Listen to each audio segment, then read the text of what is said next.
بالله من الشيطان الرجيم. بسم الله الرحمن الرحيم. ما كان محمد أبا أحد من رجالكم ولكن رسول الله وخاتم النبيين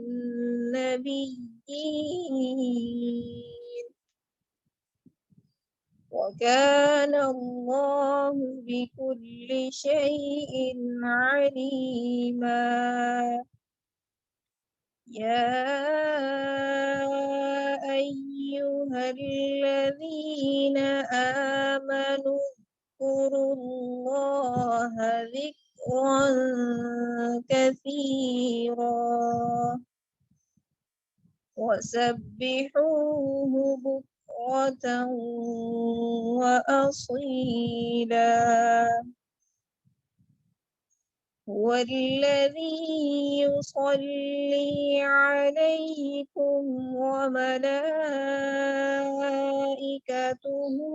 ليخرجكم من الظلمات إلى النور وكان بالمؤمنين رحيما.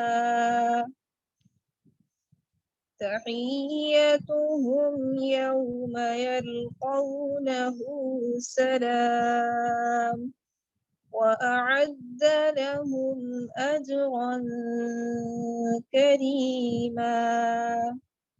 صدق الله العظيم.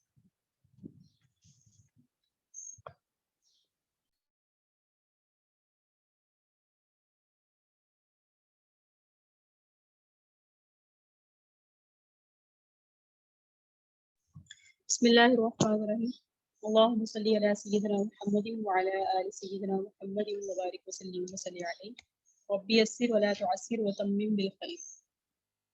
بسم اللہ الرحمن الرحیم.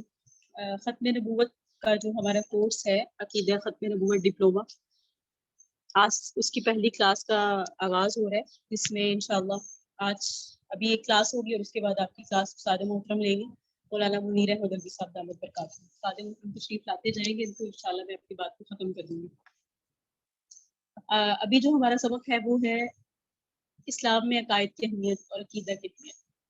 ابھی جو ہم سبق پڑھیں گے کیونکہ عقیدہ ختم نبوت ہے نا، تو چونکہ یہ عقیدہ ہے تو ہمیں سب سے پہلے معلوم ہونا چاہیے عقیدہ کی اہمیت کیا ہے اور عقیدہ کیا ہے اور عقیدہ کسے کہتے ہیں. اس کے متعلق جو بنیادی چیزیں ہیں وہ سمجھ لیں کہ دنیا میں آنے والا ہر شخص کامیاب ہونا چاہتا ہے. سب کا دل کرتا ہے نا کامیاب، ہر شخص کامیاب ہونا چاہتا ہے، لیکن ہر ایک کی کامیابی کا جو معیار ہے وہ جدا جدا ہے. مثلا ایک بچہ خود کھانے پینے چلنے پھرنے کو اپنی کامیابی سمجھتا ہے، ایسا ہی ہے نا. بچہ ہے تو اس کے لیے کامیابی کیا ہے؟ اس کا چلنا پھرنا کھانا پینا. اس کے لیے ایک بچے کے لیے یہ عمل کر لینا اس کے لیے کامیابی ہی ہے. اسی طرح ایک بوڑھا بھی خود کھانے پینے اور بغیر سہارے چلنے کو اپنی کامیابی سمجھتا ہے. بوڑھے کے لیے یہ کامیابی ہے، بچے کے لیے یہ کامیابی ہے. اور ایک طالب علم کی کامیابی کیا ہوتی ہے؟ طالب علم کامیابی کس میں سمجھتا ہے؟ اچھے نمبروں سے کامیاب ہونے کو وہ اپنی کامیابی سمجھتا ہے. تو یہ جو معیار ہے سب کا کیا ہے؟ مختلف ہے. بچے کا کامیابی کا معیار اور ہے، بوڑھے کا کامیابی کا معیار اور ہے، اور طالب علم کی کامیابی کا معیار اور ہے. ایک سیاست دان کرسی کو اور عہدہ ملنے کو اپنی کامیابی سمجھتا ہے، لیکن یہ سب عارضی اور فانی کامیابی ہے. بوڑھے کا بغیر سہارے کے چلنا ٹھیک ہے، کامیابی مل گئی، لیکن عارضی ہے اور ایک وقت میں یہ فنا ہو جائے گی. طالب علم کو اچھے نمبروں سے کامیاب ہونا ہے، ٹھیک ہے یہ کامیابی ہے، لیکن عارضی ہے اور فانی ہے، باقی نہیں ہے. بچے کے لیے خود کھا پی لینا ایک کامیابی ہے، لیکن یہ بھی کیا ہے؟ عارضی ہے. حقیقی پھر کامیابی کیا ہے؟ ظاہر جو ہم نے اپنا کرائٹیریا مقرر کیا ہوا ہے کہ میرے نزدیک کامیابی یہ ہے، میرے نزدیک یہ ہے. حقیقی کامیابی کسے کہتے ہیں اور حقیقت میں کامیاب کون؟ سوال ہے آپ کے سامنے بھی رکھتی ہوں، حقیقت میں کامیاب ہم کسے کہتے ہیں؟ کوئی بتا سکتا ہے؟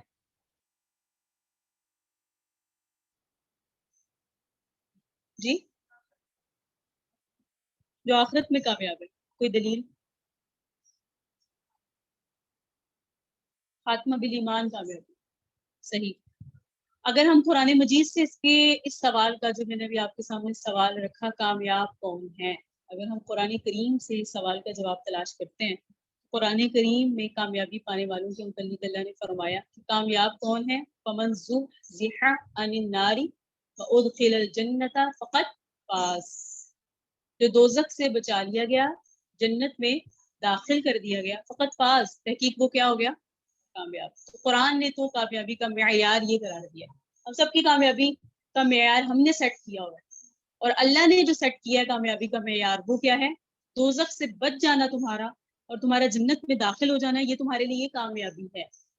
اب اگر ہم اللہ کا جو اللہ رب العزت نے کامیابی کا معیار سیٹ کیا ہے اس کو دیکھیں تو ہمارے لیے بھی کامیابی کا معیار یہی ہونا چاہیے کہ ہم دوزخ سے بچ جائیں اور جنت میں داخل کر دیے جائیں. قرآن نے بعضی الفاظ میں فرمایا فقط فاز، کامیاب کون ہے، یہ ہے فمن زحزح، جتنے بھی لوگ بچا لیے گئے دوزخ سے، فمن زحزح عن النار وادخل الجنۃ فقط فاز.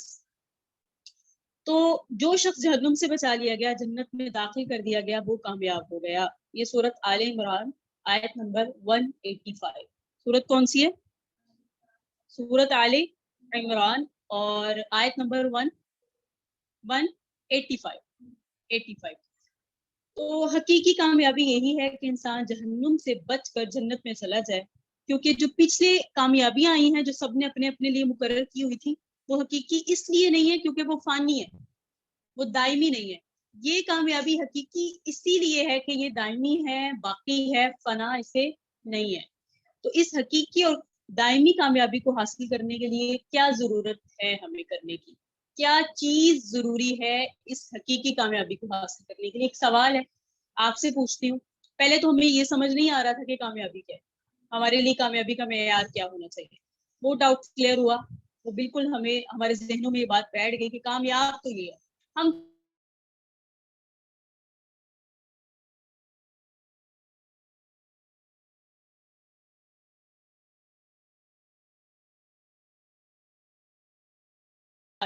لیکن وہ دائمی نہیں.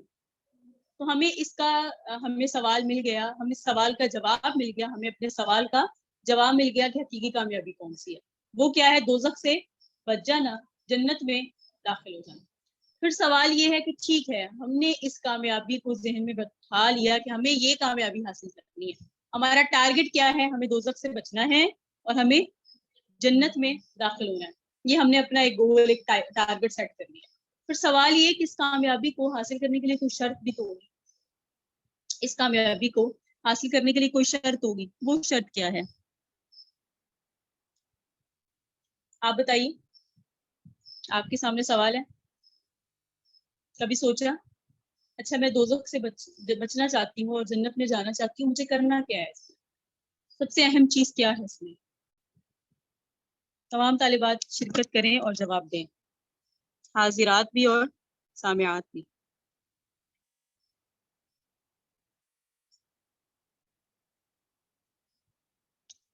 عقائد کی درستگی ایک جواب، اور اللہ کے بتائے ہوئے احکامات پر عمل کرنا، اور شریعت پر عمل کرنا، ایمان، عقیدہ. یہ یہاں بھی جواب آئے ہیں. سب سے پہلی بات سمجھ لیں، بنیادی چیز آپ لوگوں نے سب نے بہت اچھے جواب دیے، بالکل ٹھیک جواب دیے. اللہ تعالیٰ کے احکامات پر عمل کرنا اور عقیدہ درست ہونا، یہ ساری چیزیں. اور یہ سب تب ہوتا ہے جب انسان مسلمان ہوتا ہے. اسلام، شرط کیا ہے، اسلام. ہم نے جس کامیابی پہ پہنچنا ہے اس کی شرط کیا ہے، اسلام ہے. یہ اپنے ذہنوں میں رکھ دیں. ہم کہہ رہے ہیں ہمیں دوزخ سے بچنا ہے، ہمیں جنت میں داخل ہونا ہے، اس کے لیے سب سے پہلی شرط کیا ہے، اسلام. تو حقیقی اور دائمی کامیابی حاصل کرنے کے لیے اسلام اس میں شرط ہے. اور اسلام بنیادی طور پہ مجموعہ ہے. اسے کیا کہتے ہیں، مجموعہ. اسلام کتنی چیزوں کا مجموعہ ہے، 2 چیزوں کا. سوال آپ لوگوں سے پوچھا جا سکتا ہے اور آپ کو معلوم ہونا چاہیے، یہ تو بڑی سمپل بات ہے، ہم کہہ دیتے ہیں ہم اسلام سے ہیں، الحمدللہ ہم مسلمان ہیں. تو جب اس کو تھوڑا سا ڈیفائن کرنا پڑے کہ اسلام نام کس کا ہے، اسلام میں کتنی چیزیں آتی ہیں، تو بہت بڑے بڑے جو ہے نا اس وقت میں خاموش ہو جاتے ہیں. سب کے جواب تو ہوں گے، مختلف ہوں گے، کلیئر نہیں ہوتا. ہم اپنی کیا سرائیاں تو کریں گے لیکن کلیئر نہیں ہوتا. اس کو آج یہاں سے عقیدہ پڑھ رہے ہیں ہم، اس کو آج کے دن سے آپ لوگ اپنے ذہنوں میں بٹھا لیں تاکہ اس بارے میں آپ کو اتنا زیادہ آپ کے لیے مسئلہ، جیسے آپ کا ایمان باللہ ہے، اللہ پر، ذات پر، اللہ کی ذات پر ایمان ہے، اور ساری چیزیں ایسی جس میں کوئی شک و شبہ نہیں ہے. تو کوئی اگر آپ سے پوچھے کہ اسلام کا مجموعہ کیا ہے، اتنا واضح جواب ہونا چاہیے کہ آپ کے اندر بھی کوئی شک و شبہ زبان پر جاری نہ ہو. اسلام کا مجموعہ دو چیزیں والے بات. اسلام کا مجموعہ کتنی چیزیں؟ سب سے پہلے ہے درست عقیدہ، درست، اور دوسرا ہے صحیح اعمال. عقیدہ بھی درست ہو، اعمال بھی صحیح ہو، درست ہو. عقیدہ بھی صحیح اور اعمال بھی صحیح، یہ دونوں چیزیں ملتی ہیں تو اسلام ہے. اگر کسی کا عقیدہ درست ہے، اعمال درست نہیں ہے، اعمال درست ہے، عقیدہ درست نہیں ہے، تو کیا ہے؟ اس کی تفصیلات بھی دیکھ لیجئے کہ ان دونوں میں پہلا درجہ کس کا آئے گا. کس کا پہلا درجہ بتایا میں نے؟ عقائد. پہلا درجہ کس کا ہے؟ اسلام مجموعے کا نام ہے دو چیزوں کے. وہ دو چیزیں کیا ہے؟ پہلا درجہ کس کا ہے؟ عقائد کا. ترتیب یاد رکھیے گا، پہلا درجہ کس کا آنا ہے؟ عقائد کا، اور دوسرا درجہ ہے اعمال کا. پہلا درجہ کس کا ہے؟ دوسرا درجہ؟ بھولے گی تو نہیں یہ بات؟ یہ جو میں بول رہی ہوں یا جیسے کر رہی ہوں، یہ آپ لوگوں نے کرنا ہے. آپ سب نے تیار ہونا ہے اس چیز کے لیے کہ جب آپ کو بات کرنی پڑ جائے تو آپ کے اندر بھی کانفیڈینس، آپ کے اندر بات کرنے کا منہج، آپ کا بات کرنے کا اسلوب اس طرح کا ہونا چاہیے کہ آپ کو یہ بات واضح ہو جائے کہ اسلام مجموعہ ہے دو چیزوں کا، اور اس میں پہلی چیز کیا ہے؟ عقائد. ترتیب یاد رکھیے گا. اور دوسری چیز کیا ہے؟ اعمال. پہلی چیز ہے، پہلا درجہ ہے عقائد کا، دوسرا درجہ ہے اعمال کا. اسلام میں جو عقائد کی حیثیت ہے نا، وہ یاد رکھیں بمنزلہ بنیاد ہے. ہمارا عقیدہ ہمارے اسلام کے لیے کیا ہے؟ بنیاد. کیا چیز ہے؟ اتنا حساس ہے یہ عقیدے کا معاملہ، بہت حساس ہے کیونکہ یہ ہمارے اسلام کی بنیاد. سوال ہے اسلام کی بنیاد کیا ہے؟ عقائد. اسلام کی بنیاد کیا ہے؟ اسلام مجموعہ ہے کتنی چیزوں کا؟ دو چیزوں کا. پہلی چیز کیا ہے؟ عقائد. دوسری چیز کیا ہے؟ اعمال. اور اسلام میں عقائد کی حیثیت کیا ہے؟ بمنزلہ بنیاد. میں بات سمجھا پا رہی ہوں اپنی؟ جبکہ اعمال جو ہے نا وہ بمنزلہ عمارت ہے. ایک ہے بنیاد، ایک ہے عمارت. عقیدہ ہے بنیاد، اعمال ہے عمارت. عقیدہ ہے بنیاد اور اعمال ہے اسلام کی. ہمارے اسلام کی جو بنیاد ہے وہ ہمارا عقیدہ ہے، اور ہمارے اسلام کی جو عمارت ہے وہ ہمارا عمل ہے. دونوں کی حیثیت سمجھتی ہے نا اپنی جگہ، برحق ہے کہ عقیدہ چونکہ ہماری بنیاد ہے اسلام کی، وہ مضبوط ہوتا ہے تو عمارت مضبوط ہوتی ہے. اور عقیدہ اگر کھوکھلا ہو تو عمارت بھی کیا ہوتی ہے؟ تو سب سے زیادہ محنت کی کس پر ضرورت ہے؟ بنیاد پر. اور وہ کیا ہے؟ ہمارا عقیدہ، عقائد. جیسے بنیاد کے بغیر عمارت کا تصور و بقا محال ہے، ایسے ہی عقائد کے بغیر اعمال کی کوئی حیثیت نہیں. آپ بتائیے عمارت بغیر بنیاد کے بن جاتی ہے، تو کیا ہمارے اعمال بغیر عقائد کے قابل قبول ہوں گے؟ جب ہمارا عقیدہ ہی درست نہیں ہوگا، چاہے آپ جتنے بڑے ذاکر ہیں، جتنے بڑے عابد ہیں، جتنے بڑے عالم ہیں، آپ کی چونکہ جو بنیاد ہے وہ آپ کا عقیدہ ہے وہی درست نہیں ہے، تو آپ کے اعمال قابل قبول نہیں. جتنی مرضی اعمال پر محنت کریں، تو سب سے پہلے جو درجہ رکھا گیا ہمارے اسلام میں وہ ہے عقیدہ. تو محنت کی ضرورت کس پر ہے؟ اور آج کل ہماری زیادہ رجحان کس کی طرف ہوتا ہے؟ اعمال کی طرف. ہم کسی کو پرکھیں تو کس سے پرکھتے ہیں؟ اعمال سے. عقیدے پہ تو ہم فوکس کرتے ہی نہیں ہے، ہمارا دھیان ہی عقیدے کی طرف نہیں جاتا، کیونکہ ہم پرکھتے کس سے ہیں؟ اور زیادہ پرکھنے کی اور زیادہ محنت کی اور زیادہ مضبوطی کس چیز میں ہونی چاہیے؟ عقائد میں ہونی چاہیے. اپنی جگہ برحق ہے اعمال کی حیثیت، اس سے انکار نہیں ہے، لیکن اتنی اعمال کو حیثیت نہ دے کہ آپ عقائد کو بھول جائیں کہ اس کا عقیدہ کیا ہے، یا اس کے عقیدے میں اس نے کتنی محنت کی. تو سب سے پہلی چیز جو ہے نا وہ یاد رکھیے کہ بنیاد کے بغیر عمارت کا تصور نہیں ہوتا. عمارت ایسی بن جاتی ہے، پہلے کیا ڈلتی ہے؟ بنیاد. پہلے بنیاد ڈلتی ہے اور اس کے بعد عمارت. تو ہماری بنیاد پہلے کیا ہے؟ عقیدہ, اس کے بعد اعمال.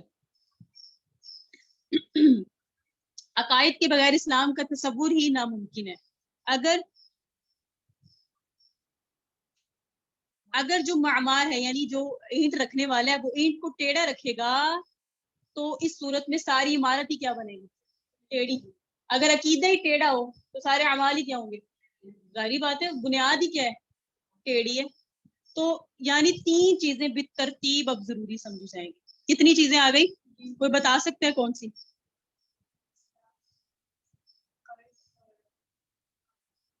اسلام, عقائد اور اعمال.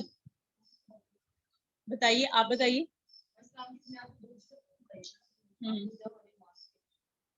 اب سن لیجیے, 3 چیزیں بتدریج یا بالترتیب ضروری ہے. 3 چیزیں بالترتیب ضروری ہیں. لکھ لیجیے پوائنٹ اپنے پاس. 3 چیزیں ایسی ہیں جو بالترتیب ضروری ہیں.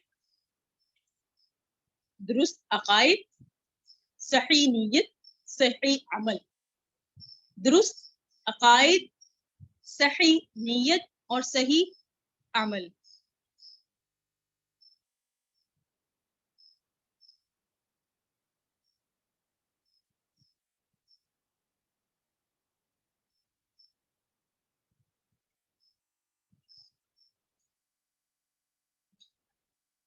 آپ کو معلوم ہونا چاہیے کہ 3 چیزیں بالترتیب ضروری ہیں. اس میں ہمارا درست عقیدہ ہے. عقیدے میں عقائد سارے آ گئے, ٹھیک ہے, اسلام کے بنیادی عقائد. اس کے بعد صحیح نیت ہے اور تیسرا صحیح عمل ہے. ہر مسلمان سے اسلام کا پہلا تقاضا کیا ہوتا ہے؟ اپنے عقائد درست کرو. ہم سب بحیثیت مسلمان یہاں جمع ہیں, اکٹھے ہیں, تو ہم سب کا آپس میں ایک دوسرے سے بھی مطالبہ, اور ہر مسلمان کا دوسرے مسلمان سے اور اپنی ذات سے خود یہ مطالبہ ہے اور خود اپنی ذات سے یہ تقاضا ہے کہ اپنے عقائد درست کرو. کس پہ ضرورت ہے کرنے کی؟ عقائد پر محنت کرنے کی ضرورت ہے. اور دوسرا تقاضا یہ ہوتا ہے کہ اپنی نیت درست کرو. سب سے پہلے قاعدہ ہمارا جو تقاضا ہے وہ یہ ہے کہ اپنا عقیدہ درست کرو. دوسرا ہمارا تقاضا کیا ہے کہ اپنی نیت درست کرو. اور تیسرا تقاضا یہ ہے کہ اپنے عمل ٹھیک کرو, اپنا عمل درست کرو. بالترتیب اپنا عقیدہ درست کرو, اپنی نیت درست کرو اور اپنا عمل ٹھیک کرو, درست کرو. جس آدمی کا عقیدہ, نیت اور عمل تینوں درست ہو بالترتیب, عقیدہ بھی, نیت بھی اور عمل بھی بالترتیب تینوں درست ہوں, تو اسے اس کے بدلے میں اللہ کی رضا اور اجر و ثواب ملتا ہے, کیونکہ اس کی تینوں چیزیں درست ہے. اس کی عمارت بھی مضبوط ہے. کیوں؟ کیونکہ اس کا عقیدہ یعنی کہ اس کی بنیاد درست ہے, بنیاد مضبوط ہے. اور جب بنیاد درست ہوتی ہے تو اس کا اعمال بھی درست ہوتے ہیں, اور جب اعمال درست ہوتے ہیں تو اللہ کی رضا بھی ملتی ہے اور اجر و ثواب بھی ملتا ہے. اور ایسوں کے لیے ہی جنت کا وعدہ کیا گیا ہے. اس کے برعکس اب آئے, اگر کسی شخص کی نیت بھی درست ہے, نیت بھی کیا ہے؟ عمل بھی عمدہ ہے, بہت اچھا عمل ہے اس کی نیت بھی درست ہے, لیکن اس کا عقیدہ درست نہیں ہے. ایک سوال ہے, آپ لوگوں کو اب یہ فیصلہ کرنا بہت آسان ہوگا. کیوں؟ کیونکہ آپ لوگوں نے سمجھ لیا کہ عقیدے کا مقام اور مرتبہ کیا ہے. ایک بندہ ہے, اس کا نیت درست ہے, اس کا عمل درست ہے. ہم نے بالترتیب دیکھا تھا بھائی, عقیدہ, نیت, عمل. کیا کیا؟ عقیدہ, نیت, عمل. یہاں کیا ہے؟ اس کی عمل بھی درست ہے, نیت بھی درست ہے, عمل بھی ٹھیک, اور پیچھے جو سب سے پہلی چیز تھی وہ کیا تھی؟ عقیدہ. اس کا عقیدہ درست نہیں ہے, تو عقیدہ کی خرابی کی وجہ سے اس کا عمل قطعاً قابل قبول نہیں ہے, کیونکہ وہ کیا ہے؟ بنیاد ہے. اس کا عقیدہ درست نہ ہونے کی وجہ سے نیت چاہے درست کر لے, عمل چاہے درست کر لے, اس کی بنیاد ٹیڑھی ہے, اس کا عمل بھی ٹیڑھا ہو. ٹھیک ہے, تو ہم نے سب سے پہلے جو محنت کرنی ہے وہ کس پر کرنی ہے؟ اپنے عقیدے پر. اور ہمیں اپنے ذہنوں میں عقیدے کا مقام اور مرتبہ رکھنا چاہیے. آپ سمجھ رہی ہیں اس بات کو؟ ہم چاہے جتنے مرضی دعوے کر لیں کہ میرا عقیدہ درست ہے, لیکن اس کو ہم کہیں نہ کہیں پس پش ڈال دیتی ہیں. ہماری زیادہ نظر کس پر ہے؟ ہمارے اعمال پر ہے. تو فرمایا گیا کہ اگر انسان کا عقیدہ درست نہ ہو تو عقیدے کی خرابی کی وجہ سے اس کا عمل قطعاً قابل قبول نہیں ہے, اور اس کو کسی طرح کا اجر و ثواب نہیں ملے گا, اس کو اللہ کی رضا نہیں ملے گی. اس پر 2 مثالیں سمجھ لیں, کیونکہ عموماً مثال کے ساتھ بات زیادہ واضح ہو جاتی ہے. مثال کے طور پہ ایک آدمی ہے, اس نے کوئی فلاحی کام کیا. فلاحی کام سمجھتی ہیں؟ خلقت کی خدمت کے لیے اس نے کوئی فلاحی کام کیا, جیسے کوئی ہسپتال بنوا دیا, کوئی فیلڈ ڈسپینسری وغیرہ بنوا دی اور اعلان کیا کہ یہاں غریبوں کا مفت علاج ہوگا. عمل درست ہے یا نہیں؟ بتائیے. عمل درست ہے، کرنا جائز ہے یا نہیں؟ فلاحی کام ہے نا، بلکہ بہت اسے اجر و ثواب ملنا چاہیے اس بات پہ. اس نے کیا کر دیا، فری ڈسپینسری بھی بنوا دی اس دور حاضر میں، اور اعلان کر دیا یہاں جو جتنے بھی غربا ہیں نا بھائی ان کا مفت میں کیا ہوگا، علاج ہوگا. اور یقیناً یہ ہے ایک اچھا کام، ثواب کا کام ہے. پھر کوئی شخص اس فلاحی کام کرنے والے سے پوچھے کہ آپ نے یہ کام کیوں کیا، وہ سوال کرتا ہے آپ نے یہ کام کیوں کیا، تو وہ جواب میں کہے اللہ کی رضا کے لیے. اس نے جواب کیا دیا، کام کیا کیا ہے. فلاحی کام میں کون سی، بہت ساری ٹائپس ہیں نا، جو میں نے 2 مثالیں دی وہ بتائیں. ہسپتال یا فری ڈسپینسری. اب اس نے کیا کر دیا، فری ڈسپینسری کھلوا دی، ہسپتال بنوا دیا. کسی نے اس سے آگے پوچھا بھئی آپ نے کام کس کے لیے کیا، اس نے جواب کیا دیا، کس کے لیے کیا. پھر پوچھا جائے آپ کون ہیں، اس سے پوچھا جاتا ہے اگلا سوال، اچھا آپ نے اللہ کی رضا کے لیے، آپ ہیں کون، تو وہ جواب میں کہے میں عیسائی ہوں یا کہے کہ میں یہودی ہوں. تو آپ فیصلہ کریں گی کہ اس کا رب اس سے راضی ہوگا یا نہیں ہوگا، یا فیصلہ کریں گے ہو جائے گا اس کا رب اس سے راضی. کیوں؟ لیکن جب آپ اس کی نیت اور اس کا عمل دیکھ رہے تھے تو تب آپ کو اس کا عمل ٹھیک لگ رہا تھا یا نہیں. آپ نے پوچھا کس کے لیے، اس نے کہا کس کے لیے، تو بظاہر تو ہم اس سے آگے کچھ نہیں پوچھیں گے. ہم نے کہا آپ نے فری ڈسپینسری کھلوا دی ہے اور آپ نے جو ہے نا ہسپتال بنوا دیا دور حاضر میں، اتنا فلاحی کام، آپ کو تو اجر و ثواب بہت جو ہے نا بے حد اور بے شمار ملے گا. ہم نے پوچھا آپ نے کس کے لیے کیا، اس نے کہا اللہ کے لیے. ہم نے اس کی نیت بھی دیکھ لی، اس نے بتا دیا کس کے لیے. عمل بھی دیکھا، ہم اپنی آنکھوں سے دیکھ رہے ہیں فلاحی کام ہو رہا ہے، غربا کے علاج ہو رہے ہیں، وہ دعائیں دیتے ہوئے جا رہے ہیں. یہ ساری چیزیں سمجھ آ رہی ہیں. ہم نے جب تک اس کی نیت دیکھی اور جب تک ہم نے اس کا عمل دیکھا، فیصلہ یہ تھا کہ اس سے اللہ تعالیٰ راضی ہو جائیں گے. یہی عمل تھا نا ہمارا، یہی ایک اس کے لیے تصور بن چکا تھا. کیونکہ اس نے آپ نے پوچھا کہ کس کے لیے کیا، تو اس نے کیا جواب دیا، اللہ کے لیے. مگر جیسے آپ نے اس کے کس کے بارے میں پوچھا، عقیدے کے بارے میں. کس کے بارے میں پوچھا آپ نے، اس کے عقیدے کے بارے میں پوچھا. اس کا جواب عقیدے کے بارے میں درست تھا یا غلط. آپ نے اس کے جواب سے خود پرکھ لیا کہ اس کا عقیدہ غلط. ٹھیک ہے، عقیدہ کیا ہے، عیسائیت تو وہ تو خدا کہہ رہا ہے وہ اللہ کے لیے کیا، اس کے نزدیک پتہ نہیں اللہ کا تصور کیا ہے. جو ہمارے نزدیک اللہ کا تصور ہے ہم کیسے کہہ سکتے ہیں اس کے نزدیک ایسا ہے. جب اس نے کہہ دیا میں عیسائی ہوں، جب وہ کہہ رہا ہے میں یہودی ہوں، تو آپ جب پہنچے اس کے عقیدے پر تو آپ کو سمجھ آ گئی کہ اس کا عمل بھی اجر سے خالی ہے. اس کی نیت، چاہے اس نے نیت کی ہے اللہ کے لیے اور اس نے یہ عمل پہ بڑے پیسے لگائے، بہت کچھ کیا، لیکن اس کے عقیدے کی درستی نہ ہونے کی وجہ سے اس کا عمل بھی قابل قبول نہیں، اس کی نیت بھی قابل. تو فیصلہ کس نے کیا آ کر، عقیدے نے کیا. جب ہم کہاں تک پہنچے، عقیدے تک پہنچے. تو آپ کا جو فتویٰ ہے، جو آپ کا فیصلہ ہے، وہ بدل گیا کہ نہیں بدل گیا.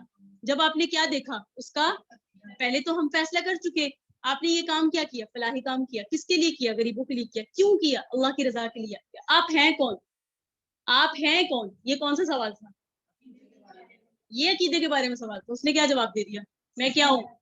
یہاں آ کر فیصلہ، پہلے تو ہم مصالح کا ولی سمجھ رہے تھے، جناب بہت کام کر رہے ہیں دور حاضر میں، یہ تو بڑے، اس کی تو ولایت کامل ہے.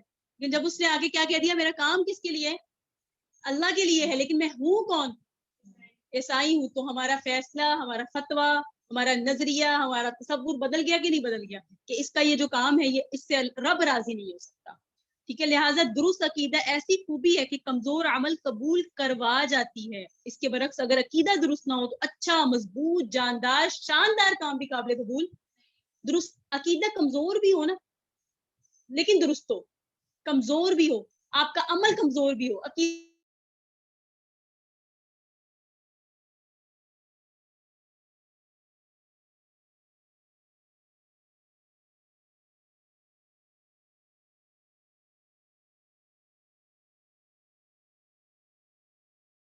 قابل قبول ہو جائے گا. آپ کا عمل جتنا بھی شاندار ہو، آپ کا عمل جتنا بھی شاندار ہو، لیکن آپ کا عقیدہ درست نہ ہو، اس کی وجہ سے کیا ہوتا ہے، آپ کا عمل بھی مضبوط سے مضبوط، جاندار، شاندار عمل بھی قابل قبول نہیں ہوتا. تو ہماری کیوں، اس کی وجہ کیا ہے، کیونکہ ہماری بنیاد ہمارا عقیدہ ہے. اوپر آپ جو ہے عمارتیں جتنی مرضی اپنے اعمال کے ذریعے کھڑی کرتی رہیں اور اپنے آپ کو، عمارتوں کو جتنا مرضی مزین کر لیں، سجا لیں، درست بنا دیں، پیسہ لگا دیں، مراد یہی ہے نا عمل کے ذریعے. آپ کا عمل چاہے جتنا مرضی مزین ہو، اگر آپ کا عقیدہ درست نہیں ہے تو آپ کا عمل قابل قبول. عقیدے کی سمجھ آ رہی ہے؟ میں اپنی بات سمجھا پا رہی ہوں؟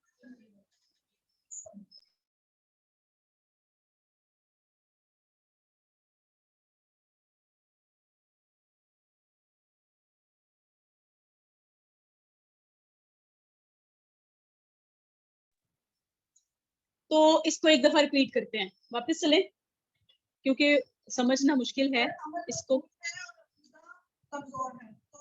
عمل آپ کا جاندار ہے, شاندار ہے, بہت جو ہے نا مضبوط ہے, لیکن آپ کا عقیدہ درست نہیں ہے, تو آپ کا جاندار شاندار عمل بھی قابل قبول نہیں ہے. درست کیا چیز ہونا ضروری ہے؟ عقیدہ. اور اگر آپ کا عمل کمزور ہے لیکن آپ کا جو عقیدہ ہے وہ درست ہے, بہت مضبوط ہے, تو آپ کا کمزور عمل بھی اللہ کے ہاں قابل قبول ہو سکتا ہے, اجر و ثواب مل سکتا ہے. بنیاد کیونکہ کیا ہے آپ کی کمزور ہے, بنیاد کا کمزور ہونا آپ کی عمارت کو ہلا دیتا ہے. اور اگر آپ کی عمارت جو ہے نا, عمارت وہ جتنی مرضی مضبوط ہو, اس کی بنیاد اگر آپ کی کھوکھلی ہے تو عمارت ایک وقت آئے گا گر جائے گی. اور عمارت کی حیثیت ایسے ہے جیسے ہمارا عمل, اور بنیاد کی حیثیت ایسے ہے جیسے ہمارا عقیدہ. ہمارا عقیدہ درست ہوتا ہے تو ہمارا عمل بھی قابل قبول ہوتا ہے. مثال کے طور پہ آپ نے ایک عمارت رکھی, آپ نے عمارت بنائی, لیکن اس کی بنیادوں پر آپ نے بڑی محنت کی, اس کی بنیاد پر بہت زیادہ محنت کی, اوپر اس کی عمارت بنا لی, تو ہمیں یہ ہوتا ہے ہم نے بنیادیں جو ہے نا وہ بڑی مضبوط رکھی ہوئی ہیں. اصل چیز بنیادیں ہوتی ہیں. لیکن اس کے برعکس اگر آپ نے بنیاد بس ایسے ڈال دی, کھوکھلی, عمارت بڑی مزین کر دی, بڑی سجا دی, بہت پیسہ لگا دیا, تو آپ کی ایک دن عمارت بھی گر جائے گی کیونکہ آپ کی بنیادیں کھوکھلی ہیں. تو یہ تشبیہ دی گئی ہے عقیدے کے ساتھ کہ آپ کا جو عقیدہ ہے وہ آپ کی بنیاد ہے, اور آپ کا جو عمل ہے وہ آپ کے لیے عمارت ہے. اگر آپ کا عقیدہ درست ہوگا, اگر آپ کا عقیدہ درست ہوگا تو وہ آپ کا جو کمزور عمل ہے وہ بھی قابل قبول ہو جائے گا. لیکن اگر آپ کا عقیدہ درست نہیں ہے تو مضبوط سے مضبوط عمل بھی قابل قبول نہیں ہے. جیسے فلاحی کام آپ بہت کرتے پھرے, آپ نے فلاحی کام کیے, آپ سے پوچھا گیا کیوں کیے, لوگوں کے لیے کیے, ہمدردی کے لیے کیے, غم گساری کے لیے کیے. کس کے لیے کیے؟ اللہ کی رضا کے لیے کیے. آپ نے کہا یہ تو بڑا ولی ہے. پوچھا آپ ہیں کون؟ اس نے کہہ دیا میں عیسائی ہوں. یہاں آ کے سمجھ آئی اس کا تو عقیدہ درست نہیں ہے, تو وہ اس کے فلاحی کام بھی اگرچہ بڑے مضبوط ہے, شاندار ہے, درست نہیں ہے. فتویٰ, ہمارا نظریہ, ہمارا تصور اس کے بارے میں بدل گیا ہے. تو بنیادی طور پہ ہمیں کیا سمجھ آئی تھی کہ 3 چیزیں بالترتیب ضروری ہیں. 3 چیزیں بالترتیب ضروری ہے. سب سے پہلے کیا تھا؟ صحیح عقائد, نمبر 2 نیت, اور نمبر 3 عمل. اور اسلام مجموعہ ہے 2 چیزوں کا. اسلام کتنی چیزوں کا مجموعہ ہے؟ سب سے پہلے کون سی چیز ہے؟ عقائد. دوسری چیز اعمال. اور ترتیب ضروری رکھیں. آپ کہیں اعمال یا عقائد بعد میں آئیں گے, ایسا ہو ہی نہیں سکتا. سب سے پہلے کس چیز نے آنا ہے؟ عقائد میں. عقائد ہماری, کیونکہ اس کی حیثیت کیا بتائی آپ کو میں نے, اس کی حیثیت بنیاد کی ہے. عمارت ایسے بناتے لے بھائی, آپ نے بنیادیں تو رکھنی ہے نا پہلے, عمارت ایسے تو نہیں کھڑی ہوتی. تو عقائد کے بغیر آپ کے اعمال کی کوئی حیثیت نہیں ہے. آپ نے پہلے کس پر محنت کرنی ہوتی ہے؟ عقائد پر. اچھا جی, میں نے آپ کے سامنے عرض کیا تھا ہم کتنی مثالیں پڑھیں گے؟ 2. پہلی مثال سمجھ آ گئی, فلاحی کام والی. دوسری مثال آپ نماز کو لے لیجئے. اگر آپ کسی سے نماز کے بارے میں پوچھیں کہ یہ عمل ہے یا عقیدہ, آپ سے سوال ہے, نماز ہمارا عمل ہے یا عقیدہ؟ اپنے اپنے اس پہ بتائیے, عمل ہے یا؟ کسی سے بھی ہم نماز کے بارے میں پوچھتے ہیں کہ یہ عمل ہے یا عقیدہ, تو عموماً لوگ کہہ دیتے ہیں یہ عمل ہے. نماز کے بارے میں ہمارا عموماً لوگوں کے کیا جواب ہوتے ہیں کہ نماز کیا ہے؟ حالانکہ نماز کی 2 حیثیتیں ہیں. نماز کی کتنی حیثیتیں ہیں؟ اپنے پاس نوٹ ڈاؤن کر لیں. نماز کی 2 حیثیتیں ہیں, ایک عقیدہ کی, دوسری عمل کی.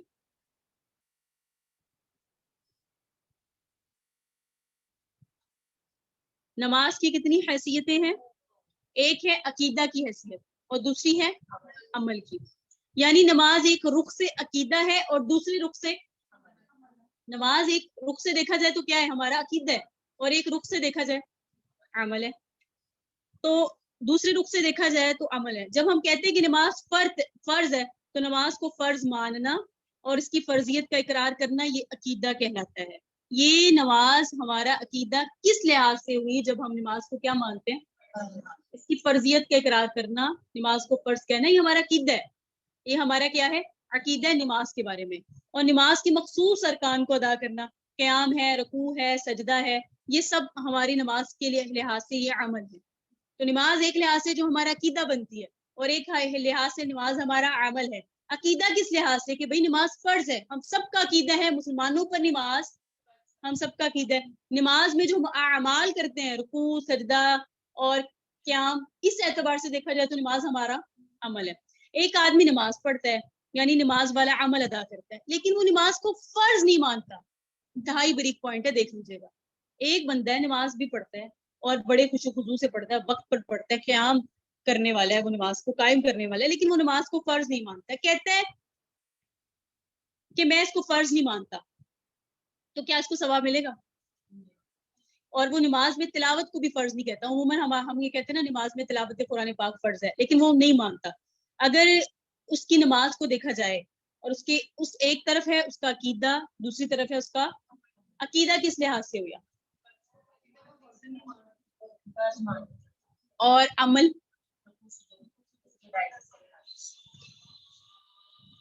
لیکن وہ نماز کو فرض نہیں مانتا. کہتا ہے جیسے ذکر فرض نہیں ہے لیکن اگر کیا جائے تو ثواب ہے. ہمارے اوپر ذکر فرض ذاکرین، مطلب ویسے تو قرآن میں ہے نا کہ بہت زیادہ ذکرن کثیرہ کے لفظ ہیں، بہت زیادہ ذکر کرو، لیکن فرض تو نہیں ہے.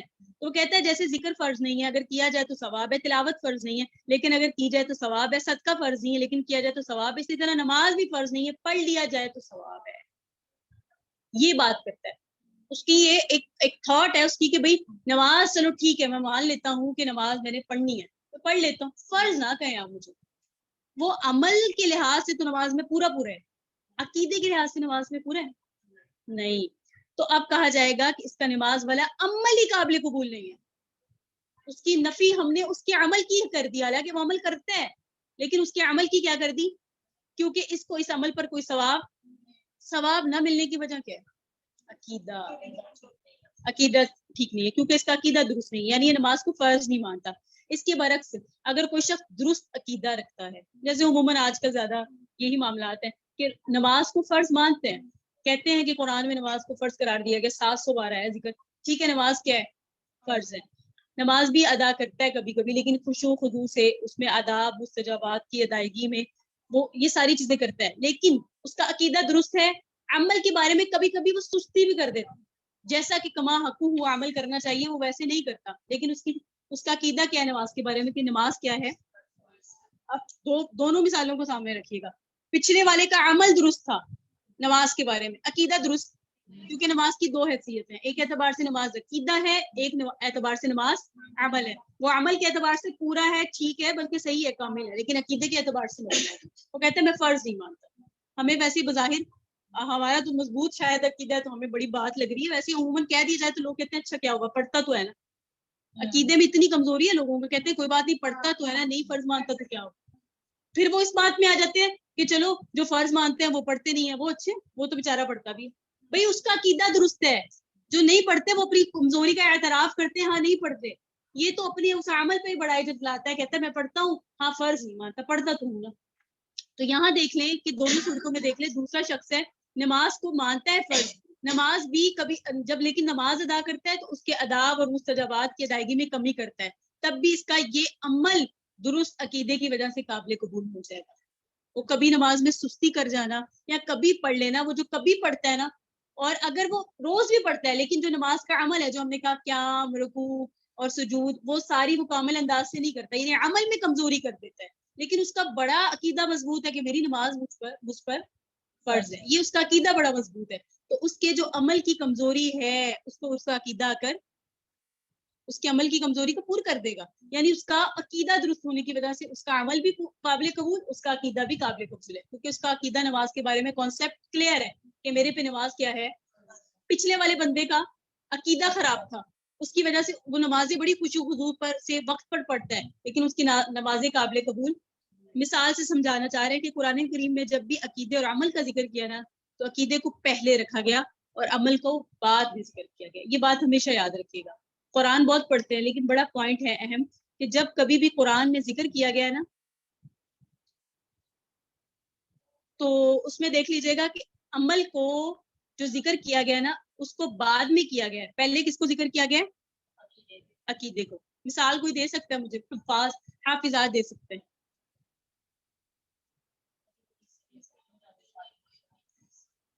جی. الذین یؤمنون بالغیب, ایمان لاتے ہیں, بعد میں آیا یقیمون الصلاۃ.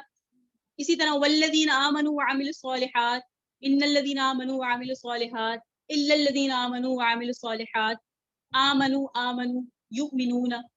تو اس سب سے کیا سمجھ آتی ہے؟ پہلے کس کو ذکر کیا گیا؟ جی, ان تمام چیزوں میں آمنو سے مراد درست عقیدہ ہے. ان تمام چیز قرآن کریم کی جو اسلوب ہے نا, اسے اسلوب کیا ہے, منہج کہہ لیں. قرآن کا جو منہج ہے, جو اسلوب ہے, اس میں پہلے کس کو ذکر کیا جاتا ہے؟ کیوں؟ کیونکہ اسلام کی بنیاد میں جو ہم نے مجموعہ پڑھا بالترتیب دو چیزیں ہیں. سب سے پہلے کیا آتی ہے؟ عقائد. اس کے بعد کیا آتی ہے؟ اعمال. اور عامل الصالحات سے مراد نیک اور درست اعمال ہے. سیدنا آدم علیہ السلام سے سیدنا حضرت محمد مصطفیٰ صلی اللہ علیہ وسلم تک جتنے بھی انبیاء دنیا میں تشریف لائے, ان تمام نے اپنی اپنی امتوں کو پہلی دعوت عقائد ہی کی دی. یاد رکھیے گا, پہلے محنت کس پر کی ہے؟ عقائد پر کی ہے. اور عقائد کی اہمیت واضح ہونے کے بعد عقائد کے بارے میں دو باتیں جاننا ضروری ہے. اب مجھے پہلے بتائیں, عقائد کی اہمیت دلوں میں بیٹھ گئی, سمجھ آ گئی عقیدے کی کیا اہمیت ہے؟ ہم نے جو شروع سے سبق پڑھا اس میں سب سے پہلے ہم نے پڑھا کہ اسلام کا مجموعہ دو چیزیں. دیکھیں, ہم سب کہتے ہیں ہمیں اسلام ہے, سچی بات ہے, اپنی غلطیوں کا اعتراف کر لینا چاہیے. ہم سے کوئی پوچھے آپ مسلمان ہیں؟ جی. کیوں؟ کیونکہ ہم اسلام پر ہیں. پوچھے جی اسلام کا مجموعہ کیا ہے, تو شاید ہم جواب نہ دے سکیں. لیکن اپنے ذہنوں میں اس کو بالکل آپ لوگ واضح کر لیں کہ اسلام مجموعہ ہے دو چیزوں کا. سب سے پہلے اس میں آتے ہیں درست عقائد, اور اس کے بعد آتے ہیں درست اعمال. اس کے بعد ہم نے جو بالترتیب ایک چیز پڑھی, اس میں کیا چیز دیکھی کہ سب سے پہلے کیا ہونا چاہیے؟ عقائد. نمبر 2 درست نیت. درست عقائد, عقائد نہیں, عقیدہ تو ہر بندے کا ہے. درست عقائد بولا کیجیے. سب سے پہلے کیا ہونا چاہیے؟ درست عقیدہ. دوسرے نمبر پہ درست نیت. نمبر 3 اعمال. اور پھر اس کی ترتیب کی ضرورت کیوں پیش آئی, وہ میں نے آپ کے سامنے مثالیں پیش کی کہ دیکھیں ایک بندے کا عمل درست ہے, جیسے اس نے فلاحی کام کیا, ہسپتال بنوا دیا, فری ڈسپینسری بنوا دی, اور سب کچھ جب اس نے کیا, جب اسے پوچھے گیا بات کہ آپ کون ہیں, تو اس نے کہا میں عیسائی ہوں. جب تک ہم نے اس کا عمل دیکھا تھا, جب تک اس کی نیت دیکھی تھی, جب تک اس سے بات کی, اس سے پوچھا آپ نے کام کیوں کیا, اس نے کہا اللہ کے لیے کیا. اس وقت تک تو ہمارا یہ تھا کہ اللہ کا ولی ہے, مطلب اس کا بالکل اچھا عقائد ہے, بالکل ٹھیک ہے. لیکن جب ہم نے پوچھا آپ ہیں کون, تو اس نے کیا کہا میں, یہاں آ کر ہمارا فتویٰ, ہمارا نظریہ اس کے بارے میں بالکل بدل گیا کہ اس کا یہ عمل قابل قبول ہی نہیں ہے. کیونکہ جو ہم نے ایک ترتیب پڑھی ہے اس میں جو پہلی چیز تھی عقیدہ, وہ اس کا درست نہیں ہے. اور ہم صرف اس کا کیا دیکھ رہے ہیں؟ عمل دیکھ رہے ہیں. اس کی نیت پہ بات کی, نیت بھی اس نے بتا دیا بھی اللہ کی رضا کے لیے کیا. عقیدہ درست نہ ہونے کی وجہ سے سارے عمارت ہی ہل گئی. کیونکہ ہم نے پہلے عرض کیا, میں نے یہ بات آپ سے عرض کی کہ اصل چیز کیا ہوتی ہے؟ بنیاد. اور بنیاد نام ہے ہمارے عقیدے کا, اور عمل نام ہے ہمارے, اعمال نام ہے ہماری اس کی عمارت کا. جو عمارت ہے نا, اس کا نام ہے عمل. جو ہم عمل کرتے ہیں نا, وہ ہماری عمارت ہے. اور ہمارے عمل, اور یعنی کہ ہماری عمارت تب قابل قبول ہے جب ہماری بنیاد قابل قبول ہے, اور ہماری بنیاد ہے ہمارا عقیدہ. تو یہ بات واضح ہوگی. پھر ہم نے دوسری مثال دی. دوسری مثال کون سی تھی؟ نماز والی. کہ دو طرح کے لوگ ہیں. ایک نماز جب اس سے پوچھی جائے تو وہ نماز پڑھتا ہے, کیونکہ نماز کی حیثیت ہمیں پتہ ہونی چاہیے. نماز ایک اعتبار سے عقیدہ ہے اور ایک اعتبار سے اعمال ہے, عمل ہے. عقیدہ کس اعتبار سے؟ ہم سب کا عقیدہ نماز فرض ہے. ہم سب کا عقیدہ کیا ہے؟ نماز فرض ہے. اور ہم جو نماز پڑھتے ہیں اس میں جو ہمارے عمل ہے وہ اس حیثیت سے ہے کہ ہم اس میں قیام کرتے ہیں, رکوع کرتے ہیں, سجدہ کرتے ہیں. ہمارا نماز پڑھنا ایک عمل ہے, اور نماز کے بارے میں ہمارا خیال اور ہمارا جو عقیدہ ہے وہ ہے کہ نماز فرض ہے. اس اعتبار سے نماز عقیدہ بھی ہے اور عمل بھی ہے. ہم نماز پڑھتے ہیں, اس میں ہم آداب کا, مستحبات کا خیال نہیں رکھتے, تو ہمارا وہ عمل کی کمزوری کو ہمارا عقیدہ پور کر دے گا, کیونکہ ہمارا عقیدہ مضبوط ہے. لیکن جب بات کرتے ہیں ہم اس کے مقابلے میں دوسرے بندے کی, تو نماز تو عمل کی حیثیت سے بڑی مضبوطی کے ساتھ پڑھتا ہے کہ مجھے نماز وقت پہ پڑھنی, خوشو خضوع کے ساتھ پڑھتا ہے. لیکن بات کرتے ہیں کہ آپ نماز کے بارے میں خیال کیا, آپ کا نماز کیا ہے, وہ کہتا ہے ہمیں فرض نہیں مانتا. ذکر فرض نہیں ہے, کرتے ہیں لوگ. صدقہ فرض نہیں ہے, کرتے لوگ. تو نماز کو آپ لوگ کرتے ہیں, اس کو فرض کیوں کہتے ہیں؟ فرض نہیں. تو اس کے عقیدے کی درستگی نہ ہونے کی وجہ سے اس کی نمازیں بھی قابل قبول, اعمال ہی, اس کے جو عمل ہیں وہی قابل قبول نہیں, کیونکہ عمارت ہی ہل گئی, کیونکہ اس کی بنیاد جو ہے وہ کھوکھلی ہے. یہاں تک بات سمجھ آ گئی. پھر ہم نے یہ بات کی کہ اعمال اتنی, عقائد کی اتنی زیادہ اہمیت ہے کہ قرآن میں آپ پورا قرآن دیکھ لیں, اس پہ سب سے پہلے کس کو ذکر کیا جاتا ہے؟ کیا کہا جاتا ہے؟ کون سی آیات ہیں؟ ان الذین آمنوا وعملوا الصالحات الا الذین آمنوا وعملوا الصالحات الذین آمنوا وعملوا الصالحات. تو آمنو ہے ہمارا درست عقیدہ, عامل الصالحات ہمارا درست عمل. جی, یہاں تک بات سمجھ آ گئی. پھر ہم نے یہ پڑھا کہ جتنے بھی انبیاء آئے, حضرت سیدنا آدم علیہ السلام سے لے کے نبی صلی اللہ علیہ وسلم تک, تو جتنے بھی انبیاء آئے انہوں نے سب سے پہلے بات ہی کس پر کی؟ عقائد پر کی، اور عقائد کی اہمیت واضح ہونے کے بعد اب ہمارے سب کے دل و دماغ میں عقائد کی اہمیت آ گئی ہے، تو اب جان لیں کہ عقائد کے بارے میں دو چیزیں ہیں. پہلی چیز لکھ لیں،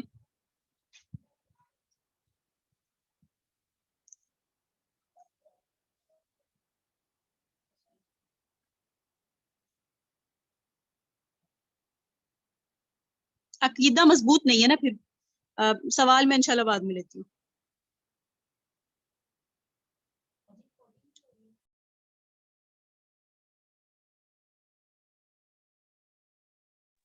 اچھا، تمام عقائد جو ہے نا، اس کو پہلا عقیدہ ہے تمام عقائد کو مانا جائے. عقائد کے بارے میں دو چیزیں جان لیں، اس کو لکھ لیں. پہلی یہ کہ تمام عقائد کو ماننا ہے. پہلی بات کیا ہے؟ تمام عقائد کو مانا جائے.